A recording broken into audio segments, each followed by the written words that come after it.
നമസ്കാരം.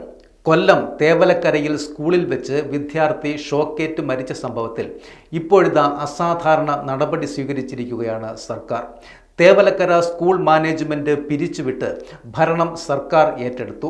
സംഭവത്തിൽ സ്കൂൾ മാനേജ്മെൻറ്റിന് വീഴ്ചയുണ്ടായെന്ന് ചൂണ്ടിക്കാട്ടിയാണ് വിദ്യാഭ്യാസ വകുപ്പിൻ്റെ ഈ നടപടി.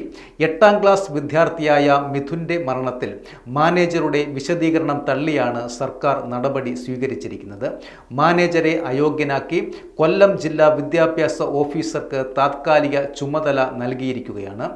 മിഥുൻ്റെ മരണത്തിന് പിന്നാലെ പ്രധാന അധ്യാപികയ്ക്ക് എതിരെ മാത്രം നടപടിയെടുത്തത് വലിയ വിവാദവുമായിരുന്നു. പാർട്ടി മാനേജ്മെൻറ്റിനെ സംരക്ഷിക്കുന്നു എന്നായിരുന്നു അന്ന് ആക്ഷേപം ഉയർന്നിരുന്നത്. ഇതിനു പിന്നാലെയാണ് മാനേജ്മെൻറ്റിനെതിരെ സർക്കാർ അസാധാരണ നടപടി സ്വീകരിച്ചിരിക്കുന്നത്. കഴിഞ്ഞ ജൂലൈ 17-ാം തീയതി രാവിലെയാണ് നാടിനെ നടുക്കിയ ഈ സംഭവം ഉണ്ടാകുന്നത്. സ്കൂൾ കെട്ടിടത്തിനോട് ചേർന്ന് സൈക്കിൾ വെക്കാനായി ഇരുമ്പ് ഷീറ്റ് പാകിയ ഷെഡ് നിർമ്മിച്ചിരുന്നു. മിഥുനും കൂട്ടുകാരും കളിക്കുന്നതിനിടെ ഈ ഷെഡിൻ്റെ മുകളിലേക്ക് ചെരുപ്പ് വീണു. ഇത് എടുക്കുവാനായി കയറിയതായിരുന്നു മിഥുൻ. കാൽ തെന്നിയപ്പോൾ മുകളിലൂടെ പോകുന്ന 3 ഫേസ് വൈദ്യുതി കമ്പിയിൽ സ്പർശിക്കുകയും ഷോക്ക് ഏൽക്കുകയുമായിരുന്നു. ഉടൻ തന്നെ സ്കൂൾ അധികൃതരും സഹപാഠികളും ചേർന്ന് മിഥുനെ സമീപത്തെ ആശുപത്രിയിൽ എത്തിച്ചുവെങ്കിലും ജീവൻ രക്ഷിക്കുവാനായില്ല.